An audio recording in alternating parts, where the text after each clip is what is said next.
Well, hello everybody. Hope everybody's doing all right. Welcome to another episode of Embrace Live. Let me just introduce myself. My name is Dave Dixon. I'm a member of the leadership team over at Embrace Church in Darlington, which I absolutely love. And it's amazing. And I get to serve over there with lots of quality people doing the church thing and doing the life thing. And so just the Embrace Live, even though I've just kind of said it's about about Embrace Church, it isn't. It's actually about the church. There's only one church, and I say this every week.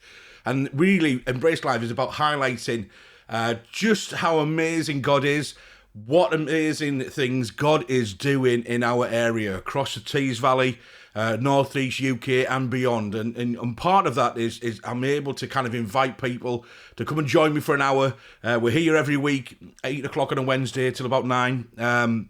Invite people from the church in all of its expressions and flavours all around, and just spend a bit of time with them, really, and getting to know them, getting to know their stories. A lot of them I've known for many years, but I always find out something new about everybody, which is great. And that's a part of, maybe I'm just nosy. Maybe is everybody like that? I'm not sure. We must be. Otherwise, why is reality TV so popular? And that trashy stuff is because we're all just interesting people, aren't we? Maybe you can post online. Are you a people watcher in a non-stalkery kind of way, in a safe kind of thing? But we're all interested in each other's lives, aren't we? And listen, what I was saying about posting online. Listen, we want to make this really interactive, as always. Every show. Welcome if you're tuning in live. Brilliant. Thank you for kind of setting your reminders and being here. But you're just as welcome if you're catching up a little bit later on. I realise not everybody's able to kind of do the live thing. But you know what? If you can, it's really worth it because we really want to make this an interactive show. We want to make it like, an opportunity. I mean, Tony Grange, our wonderful guest tonight, and we'll go over across and see Tony in a moment just to see how he's doing.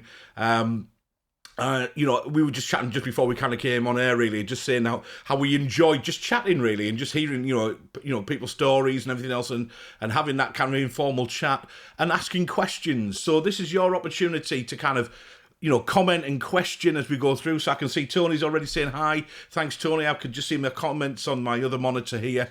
And so we'll post those as we go along. And so, please, feel free tonight, and in every episode, really, just to post your comments and your questions for our guests. And we'll make time to respond to them as we kind of just hear from them, and we'd love that. I know Tony's very keen for that to happen tonight in particular. Hi Tony. Yeah, like I say, thank you, Tony, for tuning in, and those of you who are tuning in. Listen, I know we've got more than Tony online, so don't be shy. Please just put a quick comment on Facebook. Just say hi, just say hello. Maybe tell us where you're tuning from. And it would be really, really helpful if you could help us kind of widen the audience for Embrace Live.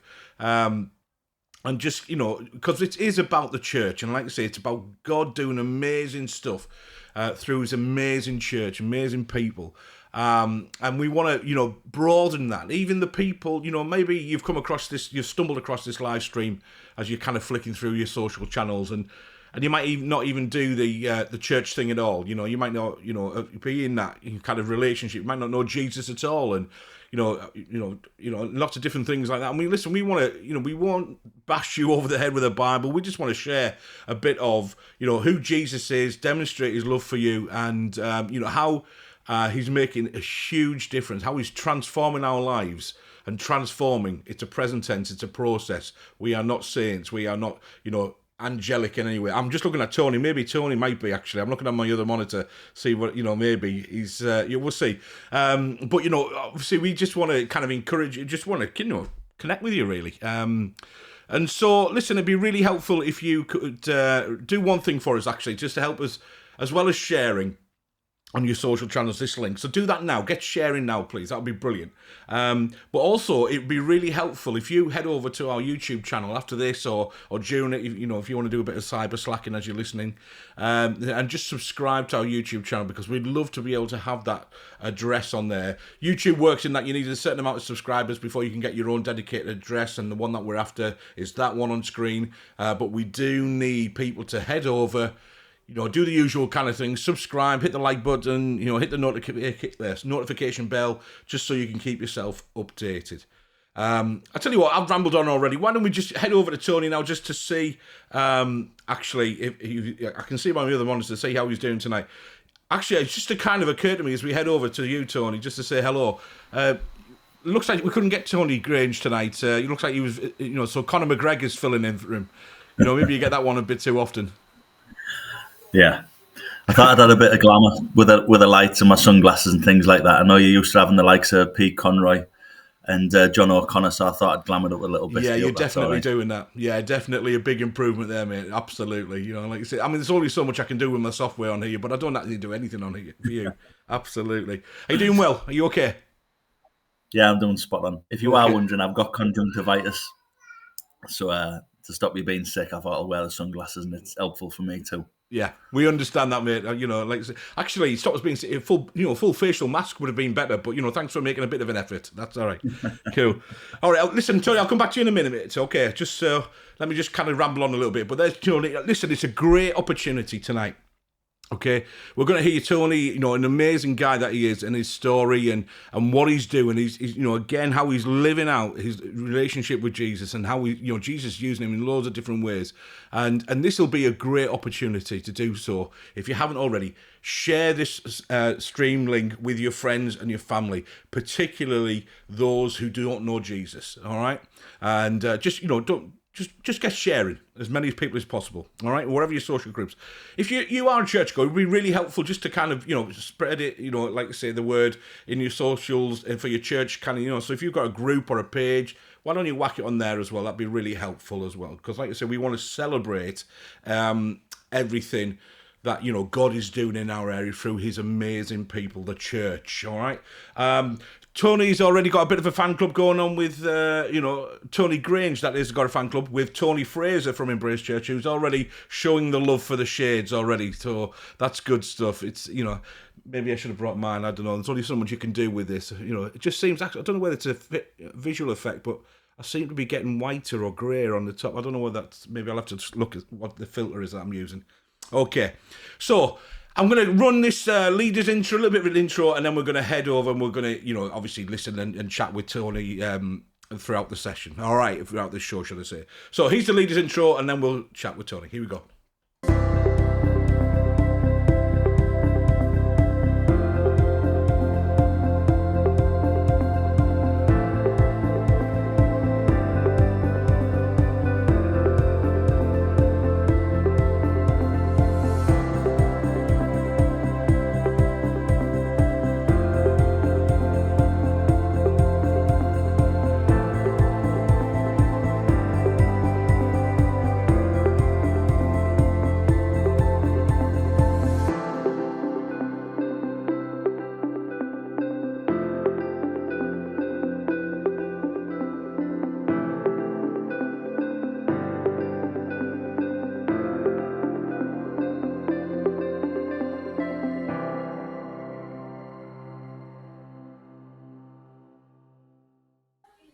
And here we are, sir. How are you doing? All right. You okay? Yeah, good. Thank you. Yeah, you can hear me and everything. Yes. I'm just going to put this on screen already just to show you. I wasn't just making up. There we go. Tony's loving the shades already. Thank you. Like I say, you're a good-looking fella, but you've just, with the lights and the shades, awesome, definitely. So, Tony, I was trying to think, before we came on, obviously, just preparation, as I always do, in a non-kind of stalkery kind of way, I was just kind of reminding myself, how we kind of originally kind of met. And if I remember rightly, it was many years ago, I think I used to be involved in an event called Harvest, and I think it was a Harvest staff training day up at somewhere, Lumley kind of area, and I think that was the first time I met you. I think you came along to that, and you were getting involved somehow. And I ended up giving you a lift back, I think, if I remember rightly. So, I don't know, can you remember that, or have I just completely made that up? The first time I thought I remember you meeting you, I think you had an office somewhere. Were you working for Youth for Christ? I wasn't, no. And it was some kind of involvement. You were involved in running a football team. Yeah, that's right, yeah. Yeah. And I remember you asking me to join, and I thought, "Flippin', you've never seen me play football or anything, and you're asking me to join your football team." Ah, yes, yeah. Well, probably by that question, you can tell our recruitment process was like, we set ourselves very low standards and failed maintain them. Pretty much, we'd have anybody. They let me play, so there we go. But yeah, I was I mean, gathering. obviously, how come you turned us down? I can't remember at the time. I think I'd packed in. I had a love-hate relationship with football. Always really loved it. Then Yeah, got sick of it. And Saturdays, it's just Saturdays is such a big deal, and then it yeah, takes your full day out. So yeah, that was probably it. yeah. Well At the answered. age of Well answered. yeah, So obviously, it was nothing to do with the transfer fee or the signing on deal or anything like that, nothing to do with that. I think I might have been. I was playing for Stokesley right? for quite a few years. I might have been playing at the time as well. So Right. Yeah, you I missed don't want out. to You be missed out. exaggerating. For people thinking I'm talking about the Northern League Stokesley, I'm talking about the Teesside League and Stokesley District League Stokesley. So I don't want to be off to exaggerating from the start. Nice one. All right, cool. Tony, what? I mean, obviously, I've known you for a while now, but just for people who maybe haven't met you before, and I find that hard to believe. Teesside legend that you are. Why don't you kind of just put yourself into context for us? You got family, you got what do you do for a day job, that kind of stuff, and then we'll maybe chat a bit further in detail about your story and things like that. Yeah. Father of four kids, aged 8 and under, married to a doctor, live on Easterside by the grace of God. Yeah. Phenomenal place to live. Got the second biggest garden in Easterside. I'm a counsellor on the estate. I work at Tees Valley Community Church as a community worker in Eastside, part of a team we've started up called Health Village Easterside, Right. for people that lead healthier lives, healthier spiritually, physically, relationships, eating. So we've just started that last year. We've got lots of plans and lots of things that we're doing on the estate.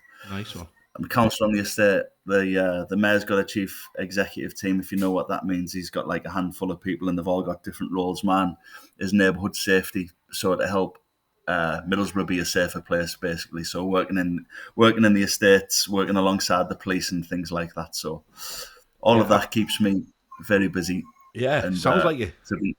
to be honest, not a single part of it that I don't like. I love the job, love my wife, love the kids. So I'm very just incredibly grateful for God for the life that I live. Say to my wife, well, I'm how blessed and how fortunate we are, and how we know that. I know my wife's from God. I know the house is from God. I know the kids are the jobs, and it's God's just led us in every step. Yeah, incredible, Amazing. honestly. Amazing. Lots. I mean, I was trying to jot down a few things there just to kind of come back at you. Obviously amazing. I mean, first thing that hit us with married to a doctor, which is always handy, which is good. Like you say. But then the big one was 4 kids under the age of 8. Wow. Yeah, Yeah, we can hear a few of the kids yeah, actually in the background, like you say, which is good. All right. Yeah, yeah. that's good. It's amazing that you have energy at all to do any of the other stuff. Never mind, parenting 4 kids under 8. I mean, I bet they keep you busy. Yeah, parenting is without a doubt the toughest, most time-consuming, energy. Also, the most fun, the most full of pride Yeah. with them, and being a parent is incredible. It is the best. I think with all of with when we first when me and Steph were married, I can remember Phil Cartmill. Have you had him on here before? Yeah, we did when we were again, those really low levels and just accepting anybody, a little bit like the football, quite early days. Philip came on, yeah. Well, I remember when we were doing an outreach night in the pub where we give prophetic words and pray for people to be healed and things like that. I remember Phil Cartmill coming in saying, "Do you and your wife ever talk about having babies and that?" And I said, "No." And he said, I just see you pushing a pink pushchair. And even though me and Steph weren't planning on having a baby at the time, the contraception didn't work. And then 9 months later, we had a baby girl. Wow. So we know that was the Lord spoke that. And then we had 3 girls. And then when we had a scan for the baby boy, we were on one of the live Connect things before, because we couldn't go into church at the time, so we were doing things online like this. Yeah, yeah. Sammy Jo, one of the girls who was on it, she said, I know this is strange, because she knew we still had a baby at this point. She said, I know this is strange, but I feel God's saying 1 Samuel 1:27, and it says, God's heard my prayer and granted me a boy.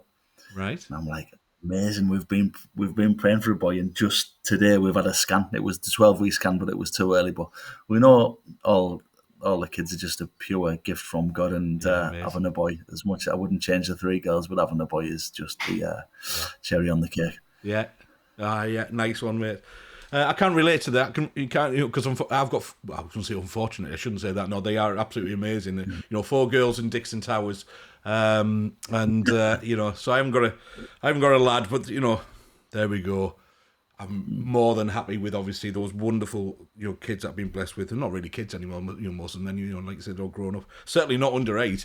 Wowzers. The other thing that actually with just as much glowing and pride that you threw in there in your intro was that you said you've got the second biggest garden in Easterside. How do you know that? Have you gone round and measured them? Literally as part of is this your councillor role? How big's your garden? I don't. I grew up in the estate. I grew up driving people's back gardens for fun. I know the gardens on Easterside, and where there's 4 houses on the outskirts of Easterside, which we live on one of them, and these, like, our house has got a door, hasn't got a door number, it's got a door name. So these were built before anyway. These a bit posh, then, you're a bit posh. Very posh. Yeah. I've skipped middle class and went straight to upper class. Totally. Yeah, I thought that. You just get that impression. It oozes from you. Yeah, absolutely. Love it.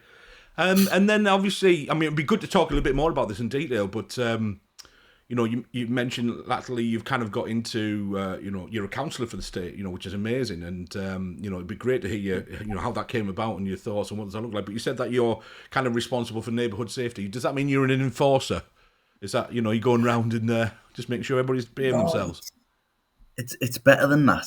It sounded too good to be true when Andy Preston, the mayor, said when you're on the chief exec team, what your job to do is to set the plan and the vision for the council to pull it, for them to do it. That's their paid job to do it. That sounds like too good to be true, doesn't it? But then when I was talking to the council and the officers, that is my job.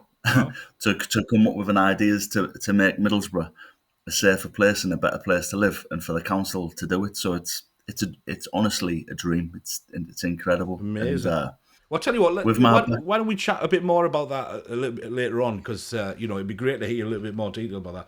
I'm just going to put a couple of posts on screen. Obviously, Tony's again showing the love there, just saying brilliant again. She posted that while you were talking about your kids and family and so on.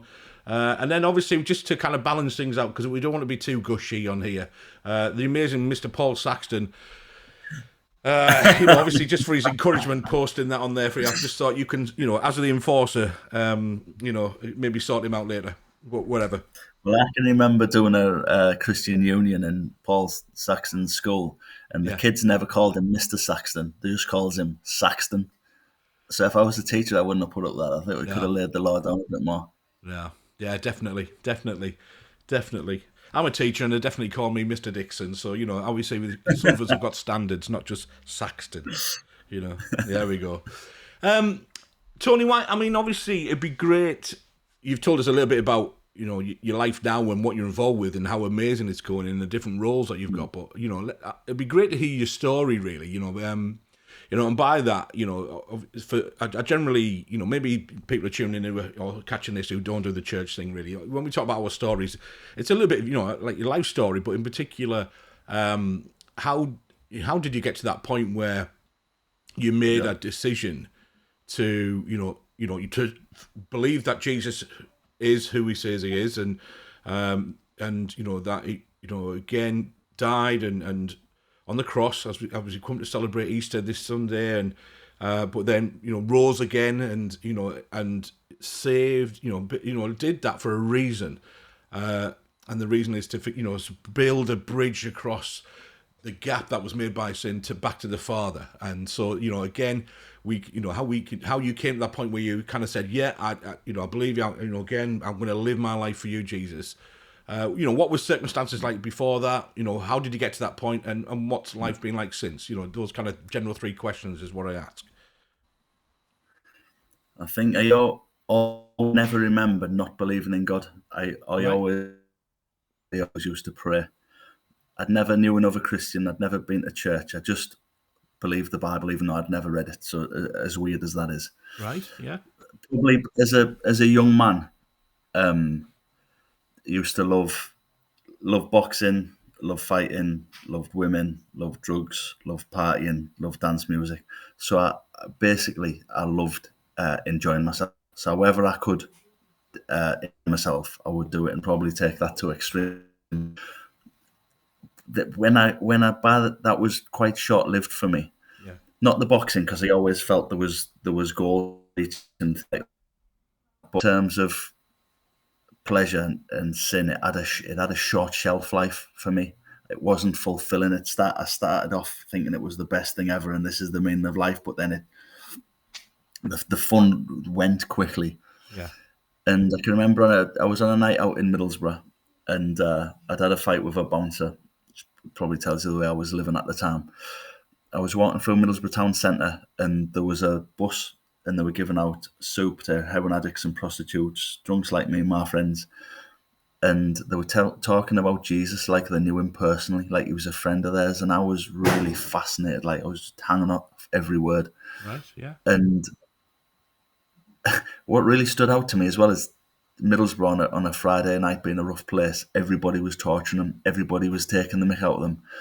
And then they were just smiling in return and being loving and being kind. And I thought, why would anybody act like that? I'd never saw or heard of anyone act like that. Yeah. So that spoke to me. And they gave me this book called The Cross and the Switchblade, which is, if you've never read it, it's incredible. I would really recommend it. You can get them on Amazon. You can get on eBay for about £3. About a preacher in Pennsylvania in the middle of nowhere, and God spoke to him to go and work with the gangs in New York. This in the 1960s when heroin had first hit. And it talked about how he was praying people and people were getting set free from drug addiction. Yeah. And I thought, if this is real, if God speaks to you, he's got a plan for your life, and you can encounter this thing called the Holy Spirit, which is a better buzz than drugs. I thought, this is what I want. This must be the best way to live. So I was still living exactly the same, but praying. And I started praying, but I didn't really know how to pray. Do you know what I mean? My prayers were mainly look after people who died and things like help me be a better boxer, things like that. And then probably 2 years later, I was on holiday in Ibiza in a nightclub, miles away from God, and just felt the presence of God, which I wouldn't have been able to articulate at the time. I just felt an amazing feeling. Yet I felt terrible at the same time. I felt terrible about the way I was living. I felt just taking drugs, spending money, all that, all sin. Yeah. And I felt God speak to me and say, you've been asking me for things. I've been giving you them. Now I want you to give something to me. I'm just repeating this for about half an hour, and I thought, what can I give God? But I thought, he must mean taking drugs is bad. I'm going to stop taking drugs. So I never took any drugs since then. And I started reading the Bible. And in Romans 12, it says, in view of God's mercy, offer your body to be a living sacrifice. So I knew when God was saying, I want you to give something to me, it was like a light bulb. Yeah. That's what God's saying. Give something to me. He's asking for me to live for him. Now, because I was arrogant when I first become a Christian, I was like, nobody can tell me how to become a Christian. I'm not going to church. I don't need to go to church. I'll just read the Bible by myself. But like bearing in mind, I'd never, apart from this one night, I'd never spoke to Christians. Never had anyone. So I was like reading the Bible. I didn't know the difference. Old Testament, New Testament. Read about Jesus' life, Matthew, and then come to Mark, and then start reading again. And confused because I thought Jesus had died, and I thought he was never known. I was probably reading the Bible by myself for probably a year and a half until I started going to church. Started going to the church on Easter side. Right. And this is no disrespect to the church, but they were all elderly women, and didn't really talk about Jesus very much, and they weren't really on my wavelength. Yeah. So it was probably about 5 years later when I got a Christian friend, Peter Conroy, met my wife, Steph, Ben Falaja, and then having Christian friends to pray with, to talk about life with, and then that's when my faith really started skyrocketing. Because I would say in them years previous, the Christian life wasn't really a fun one, I would say, because it was like, don't do this, don't do that, trying to do it by myself. Yeah. Not the kind of adventure that it was supposed to be. Not seeing many miracles, not seeing many. I suppose prayers answered. Not seeing much fruit from the way I was living because it felt like it was by myself. I had nobody to invite anything to.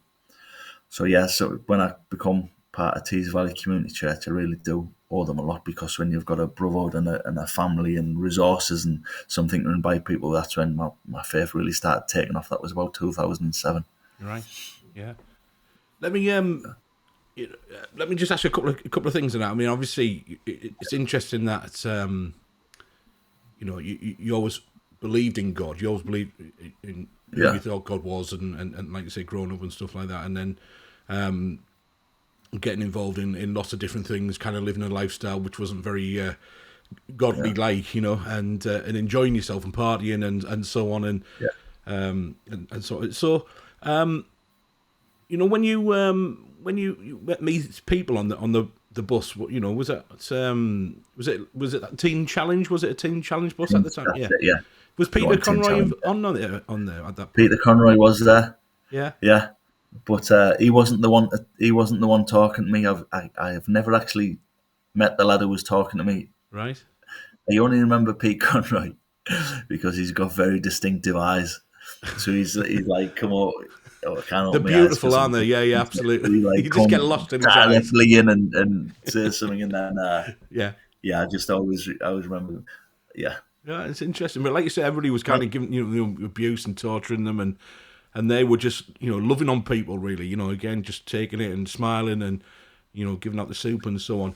But I'm interested, because you said that obviously a little bit later on you were on holiday in Ibiza, obviously enjoying yourself Yeah. and in a nightclub, Yeah. and you talked then about the presence of God coming on you, and I don't know if you caught the show last week, and obviously they're always available to kind of watch and so. But a good friend of ours, John O'Connor, was on the show, and he was obviously telling his story and reflecting on that, and he said a similar kind of thing, but he was in his cell, he was in prison at the time, and I asked him the same kind of question, because you mentioned it as well, that obviously John and yourself have had lifestyles that involve using drugs of different kinds, and John himself said he had that much experience of drugs, he could have been a pharmacist, those kind of stuff, and then so I kind of got the same question, really, because I asked him, like I say, how did you know then? You said that in this nightclub that in Ibiza that you felt the presence of God. How did you know it was the presence of God at the time, rather than honestly, any maybe high or something that you've taken from a substance and stuff? Maybe previously, I don't know. I knew the feeling. It is a good question. I knew the feeling of drugs because I took them that many. I was accomplished at taking them. Used to live for it. So I knew it was different for that.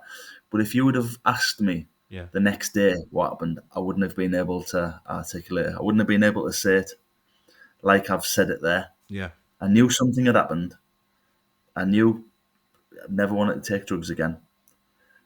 It was the start of me coming to know God. Yeah. So it was kind of after that encounter, I'd heard the Christians talk about God on that night. They'd give me the book, but it was kind of after that encounter that I started pursuing it more. I started reading the Bible and things like that. Yeah. Yeah. And yeah, Yeah. I mean, and then like I said at the beginning of the show, like I do at most the episodes, really, obviously there's only one church, and when we talk about that, that's God's church, the people, his bride, and there's just, as long as it's Bible based, there's lots of expressions or flavors, as I like to say, how people live that out and stuff, and and when you said that, obviously in Easter Side you went to the local church, and mainly older people, and it wasn't a flavour, it wasn't an expression that kind of suited you, didn't reflect, like you said, you weren't really on the same wavelength, truth and stuff like that. But again, it's different flavour, and it wasn't until like obviously and again, you illustrate the importance of church, and church as in people, and doing life with other people, Christians in particular, supporting one another. That really, that's when you started to take off, and obviously when you met people from Tees Valley Community Church, Amazing Church, and things like that, which is amazing. Just before we go any further, Tony, I'm just going to put this on screen because can I just say something? Please, yeah. It was when people would say, what denomination are you? Yeah. I'd always say, I'm no denomination, I'm just a Christian. And then I remember a bloke called Shane Claiborne doing a talk at Eden before, and he said, if someone says, are you Catholic? He says, yeah. If someone says, are you Protestant? He says, yeah. Are you Pentecostal? Yeah. It's because we're all the same body. Yeah. And I thought, that's a better way to say it. Not I'm none, because then it's kind of like exclusive, but we are the body. It's inclusive. We're together. So, I love that. I'm Catholic. We love Jesus. Yeah. I'm Pentecostal. We love Jesus. Yeah. And I should give the Church of England credit. The most I've ever saw the Holy Spirit move was at Soul Survivor. Yeah. Apart from at Lighthouse and Connect Middlesbrough, of course. Yeah. After that, it was Soul Survivor, and that was Church of England running. The way the Holy Spirit was led by Church of England minister was absolutely incredible. So, it's not a slur on the Church of England. It was this at this time. And I know you're saying that. I just wanted to make sure that wasn't coming across that I was... It didn't come across like that. No, it didn't. No, absolutely not. And Soul Survivor, just in case, people are not familiar with Soul Survivor, is a huge youth event or festival, camp. It happened for many, many years, and, amazing place, amazing people, and, like I say... Holy Spirit is certainly moving. Let me just go back to this, because I was just going to put this on screen, because Tony's just got a question, and we want to encourage this. Just obviously about then you met in the presence of God in that nightclub in Ibiza, and then you knew that then God was wanting more from you to give yourself over to Him, your body and stuff, and then you talked about not using drugs. So I'll put it on screen again. Tony's just asking obviously what was the kind of physical effects of doing that then. No, I mean, ecstasy was my drug of choice. That's what I used to love taking. I remember taking, so in Ibiza, it's all about the big nightclubs. So I remember going to Manumission in this night when I'd encountered God. Yeah. And then 3 nights later, we went to see my favourite DJ, a man called Paul Van Dyke. This is 20 years ago. It was all the rage. And I remember all my friends were taking drugs and were saying, come on, and I was saying, it's not for me anymore, and them being puzzled kind of thing. And then we went to Ibiza the year after, and there was 30 people from Middlesbrough went. There was only 2 of us not taking drugs. So I wouldn't say it was a withdrawal, but an acknowledgement that the music and the nightclub are better taking drugs. It's just a better feeling. It's pleasure. It's sin. So it wasn't a withdrawal, but it was like I knew I would have enjoyed myself more with them, but I knew that my life meant something now. I knew my life had purpose and had meaning, and there was a direction I wanted my life to go. And I knew taking drugs wasn't part of that. I knew for me, the way that God wanted me to live my life, drugs couldn't be part of it. So I remember when we were in Ibiza the year after, I was on you can't see, I'm closing my eyes. I was on the nightclub dance floor, closing my eyes, and then 2 of the lads were, when I opened them to them, the lads were staring at me and said, "I knew you were going to get off your head." And I said, "I'm not. I'm praying." And then they just danced away. And I really felt that God wanted me in Ibiza to show people that you can have a good time without taking drugs. And this is what I believe was, as Christian, we're showing a different way, and we're not like hiding away in a safe place. We've got to be in the friend of sinners, in the thick of where people aren't showing this is how you live your life. You don't say, "Come and watch how I live my life in this." In my front room, we have this nice little holy huddle. We're a friend of sinners. We're outside. So nice one. Alan's just jumped on here, and Alan Dean, and thanks Alan for posting this one, and this might lead us into, if you like, the next kind of stages with involvement with Lighthouse and Connect Middlesbrough really. Big question, obviously from Alan. I'm just going to put it on screen now and just kind of say, why do you? I mean, he's asking directly to you. Why do you believe people who have been written off can change? Why is that? So. Because I know that obviously you work with a huge amount of different people in Connect and so on for many years now. Well, Alan, good friend of mine, 5 years ago he will have been written off by everyone. Right. I don't want to publicly say his story, but it was in and out of jail, heavily on drugs, heroin addiction, and because he'd lived in that lifestyle, he was written off by people. Yeah. So he shared his testimony at Connect Middlesbrough, and that's a man who's transformed. He's went from being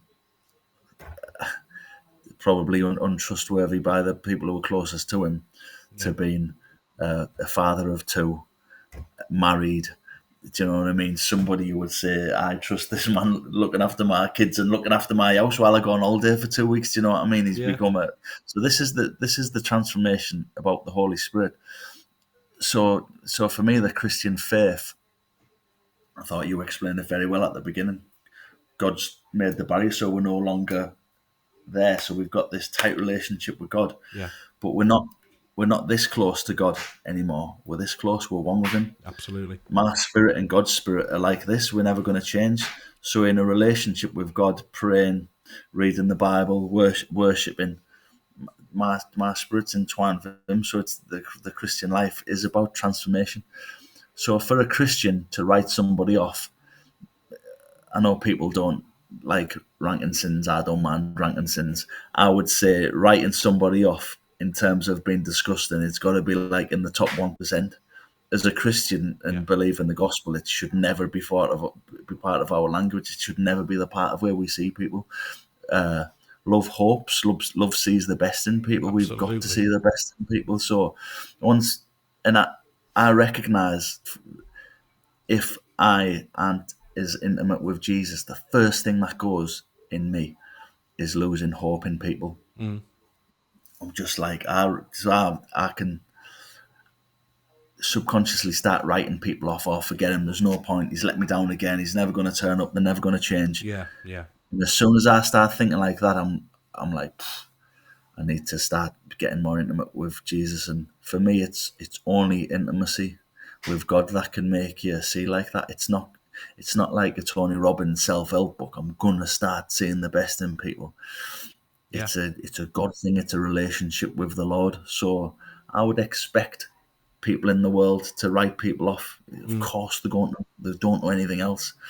But us as Christians, this is why we're the hope of the world. That's why we're constantly giving out hope and faith and belief, because we believe in the gospel, don't we? We believe in transformation. Absolutely. Yeah, absolutely. And you only need to, obviously look at the Bible, look at Jesus and the life and his ministry and what he was doing. And, he would spend his time willingly and choose to, hang out with the lowest of the low, the written off, the cast out, whatever reason, and he would be with them. And again, certainly, he doesn't write anybody off. And like you say, we are one and we know him. And like you said, it's looking at people and being with people, not just looking at, but living with people through and looking at them through God's eyes. Calling out the gold in people, as the phrase kind of goes, and that's so important. So I see this all the time happening in in not just your work, but the amazing people that run the different connects, like John O'Connor, like you said, we talked about Peter Conroy and many others. I see it in Brian Stella Jones, who amazing couple. I just have so much respect and admiration for them, and with the Connect events and things like that, with Lighthouse, so how did you get involved with, kind of Lighthouse and Connect Middlesbrough and things like that? How did that happen? And what are you trying to achieve in those kind of opportunities when you come together? I suppose being a Christian, recognizing inviting people to St Agnes Church Yeah. when I'm like God's real, and then I'm inviting my friends, and that wasn't doing it for them. Taking people, my own experience of Tees Valley Church when I first started going, it's like 45 minutes for worship. I can't do that, so I did intentionally turn up late. Now I'm late a lot, but that's not intentionally. That's unintentional. But just intentionally go late.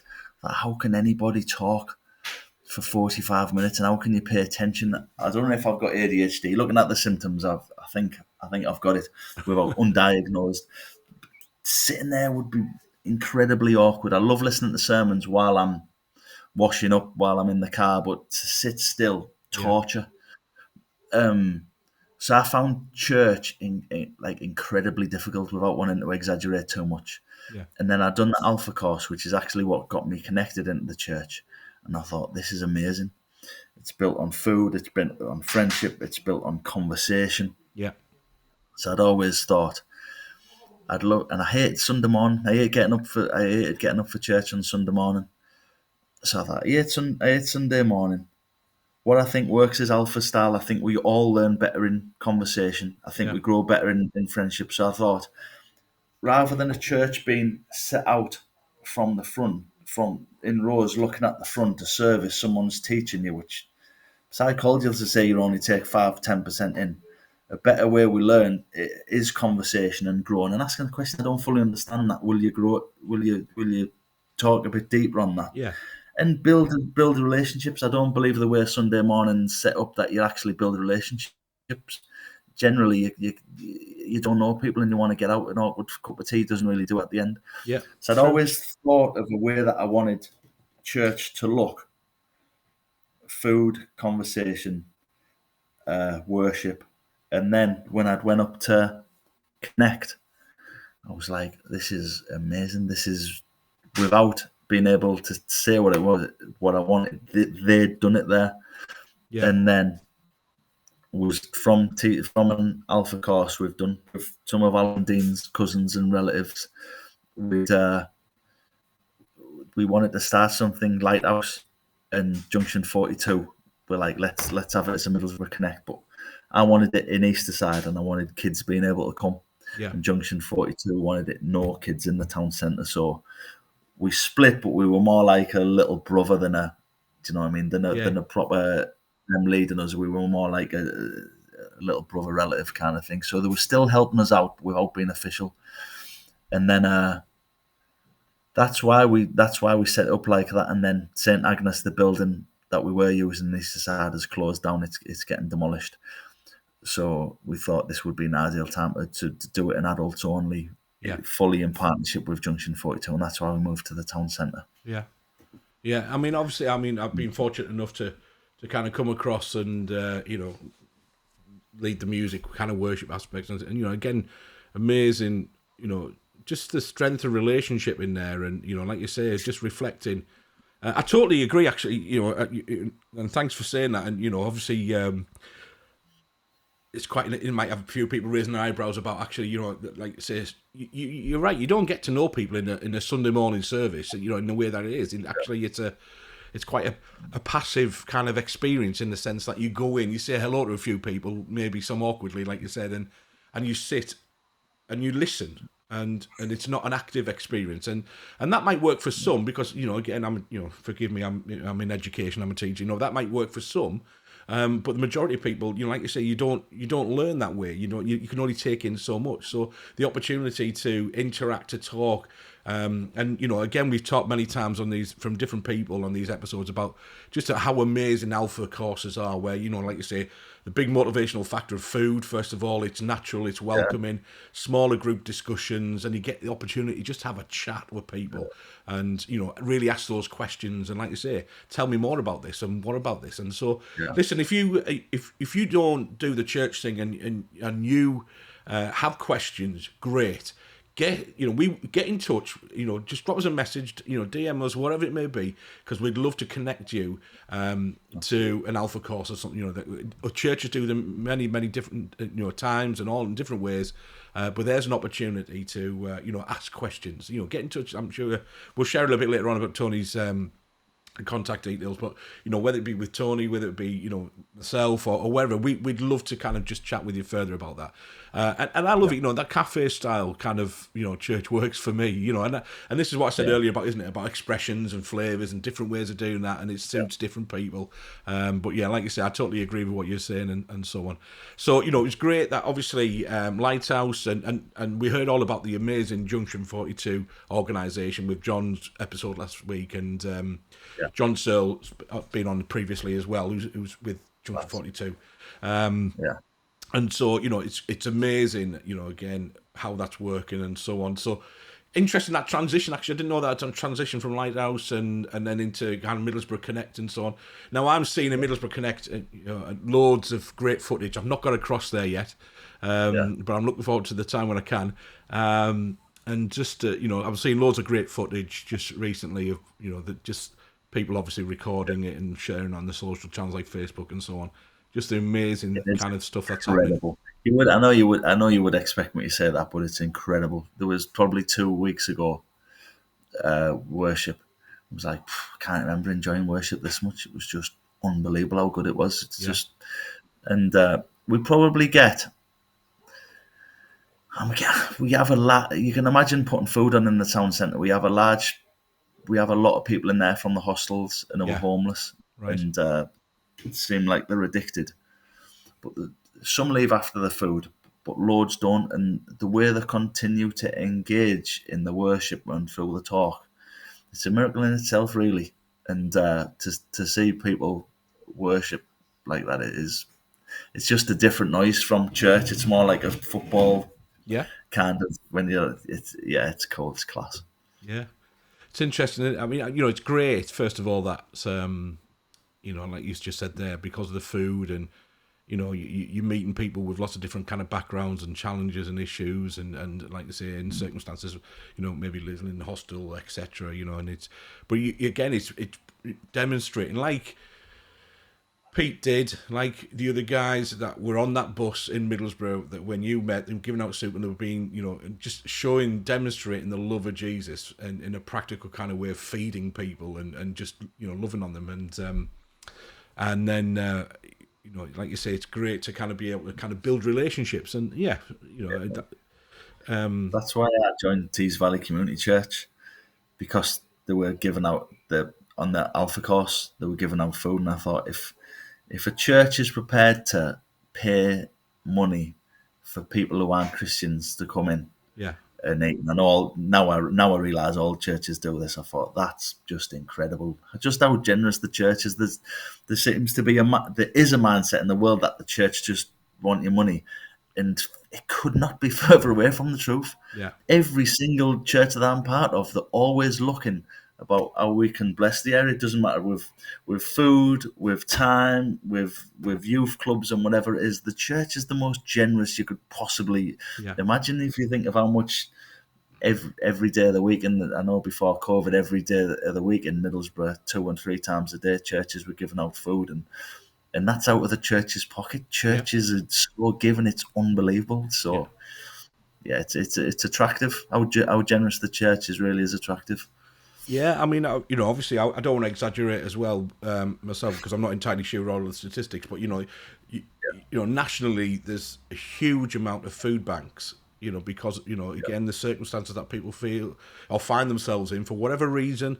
And I would say, I'm going to say the large majority, because I don't know the stats, but certainly locally, I know so many churches are involved in, serving the community in a practical way by providing food and things like that. Obviously locally we've got the amazing community grocers, the kind of shop that's in Ragworth and so on, as part of the Eden Project and all of that. Again, we've had people coming and talking about that as well. We've had Terry Young coming on and as part of a show that we've had, well worth having a look at that as well. But again, like you say, the church stepping up and wanting to practically show the love of Jesus, and be his hands and his feet, obviously in whatever that looks like in the community, just being there for people, and supporting them, meeting the needs, because people are hungry, physically, and then, hopefully having a conversation as well, just to meet that need, hungry spiritually as well, and giving telling, there is hope and showing and demonstrating hope in lots of different ways, like you said. Amazing. So, I mean, as always, Tony, I always say this as well. I sound like a stuck record, but time seems to speed up when we do these sessions, and so I'm just conscious that we've got about, let's just say, about 10 minutes left, which will take us just after 9. We did start just after 8. Yeah. So it's amazing stuff. Obviously, it's great to hear your story and how God's impacting you, and it's clear your passion, your love for Him, and your passion to serve Him is quite clear, and so many different things that you're doing. And I'm fortunate I see that in action as well, and get to see you doing this stuff, which is amazing and it's inspirational. But why don't we just chat then? Because we said we'd come back to it. Obviously about your role then in being a counsellor. Because that's something that's happened fairly recently, and again, you said it's an absolute amazing role and opportunity that part of that. Was it chief? I can't remember what you said. Chief executive team, whatever is the right title for it. But opportunity then to kind of feed into practically shaping what the council is doing for your area. How did that come about then? When I started running to be a independent council, I'd met Andy Preston maybe 8 years ago at a charity event, friends on Facebook and that kind of thing. Got on with him really well. Yeah. Thought then he's a great bloke now. I think now he's even better. I do think he's class. And so I suppose through connecting with him, it was a big help for me campaigning and things like that. Yeah. And then after I become a councillor, he talked about this neighbourhood safety role, about getting neighbourhood watches going, and how it could be, how to make the town safer. And Steph, because I wasn't sure if it was too much, but Steph, my wife, was a massive encouragement actually, because I'd done a degree from like 2004 to 7 on why do young people commit crime. So I'd done psychology, sociology, criminology, and I interviewed some of the lads I'd worked with. Some went to jail, some got a job and sorted themselves out. Yeah. So I had like education background in it, and then I also had like experience because I'd worked as a youth worker for so many years, and now working with adults. Yeah. Often with Junction 42, people in and out of jail. Just went to visit someone in jail yesterday. It's like, so I had that experience, and I had ideas of how to make Middlesbrough a safer place, but not just, this is a Tony Blair, it's not just tough on crime, tough on the causes of crime. So it's like, it's not just we've got to punish people, we've got to stop people before we get there. So I have a few ideas of how we could do that better, and because I've got a lot of connections in communities and in churches, it's just put me in a good position to do some things that I'm really like excited by. Yeah. So tell us a bit about the role then. Obviously, what does that actually look like then in terms of feeding into the neighbourhood safety and so on? I'll tell you a couple of the things that I'm excited by at the minute. One of the because there's just not the money, austerity and things like that. There's not the money in youth work. What I'm trying to promote is people like me, Steph, and what we're doing in Easterside. It's people from the community blessing their own community and doing their bit. So in Hemlington, the council said there's the kids said there's Hemlington, there is a lot of antisocial behaviour at the minute, stuff you'd think, how on earth is that happening? And like a lawless, windows being smashed, I was set on fire, pulling lampposts down. It's absolutely ridiculous. The police are getting a lot better. There's been 37 arrests since February, which is good news. That they're stepping up. But they wanted a boxing gym. So we went to have a look at the boxing gym, and I phoned some of my friends who grew up in Hemlington from a boxing.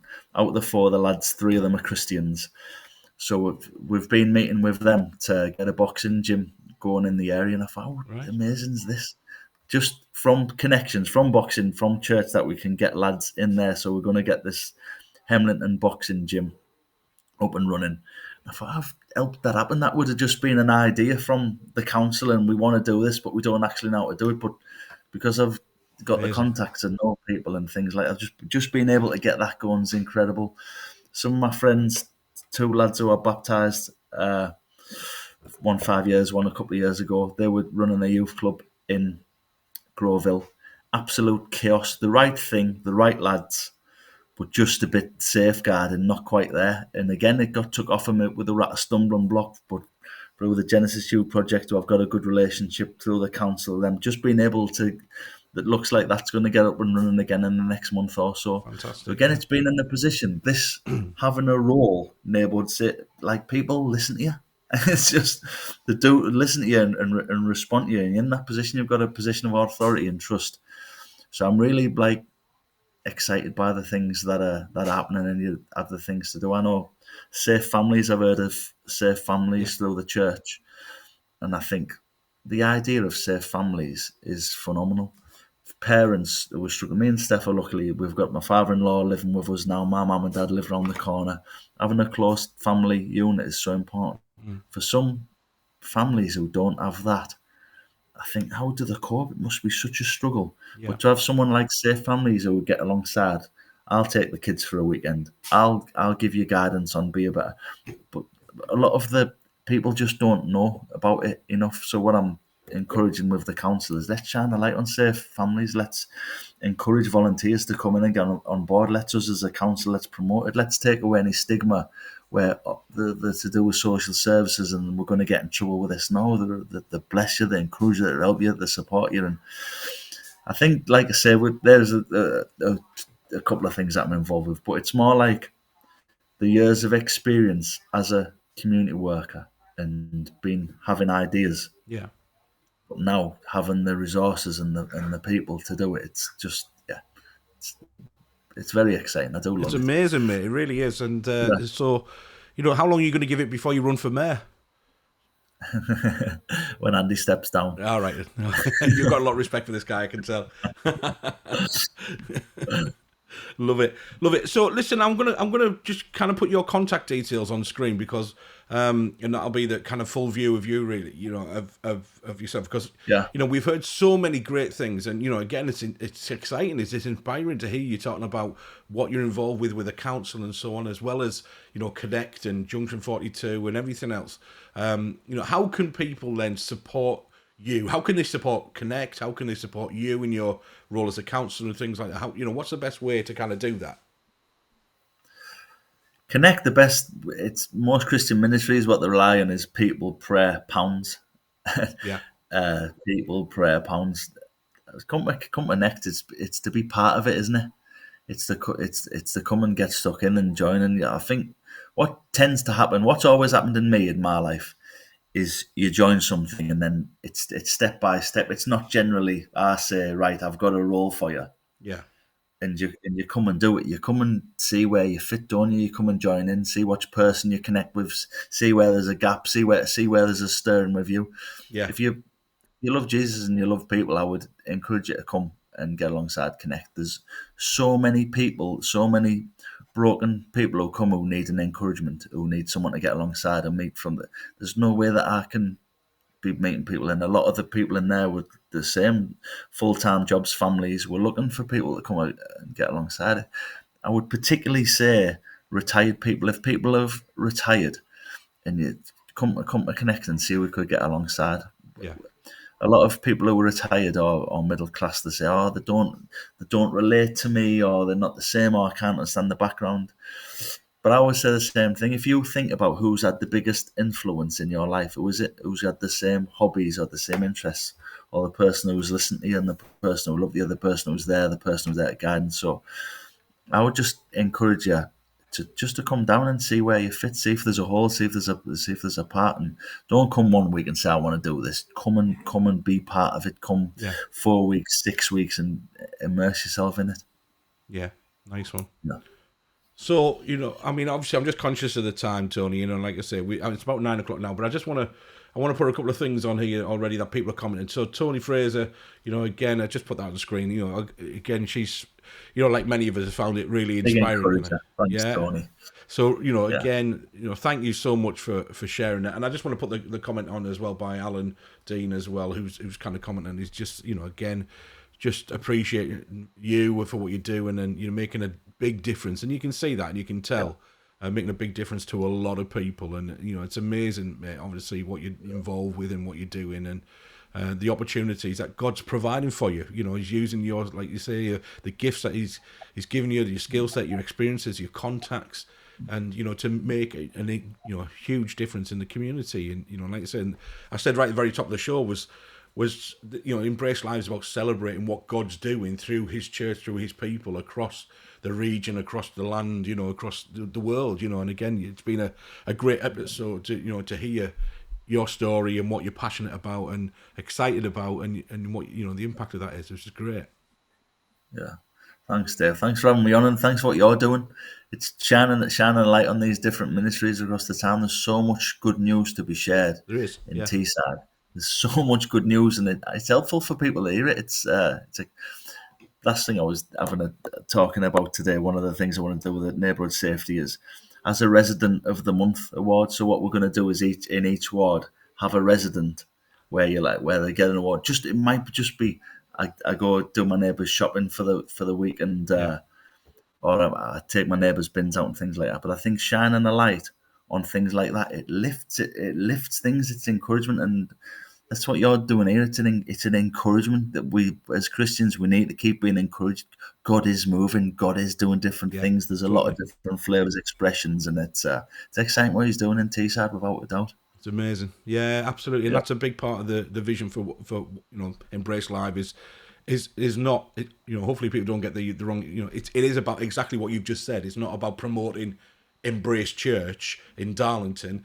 We're just a small part of the church across the the region, across the world, but like you say, shining a light on and exactly those things. It's amazing.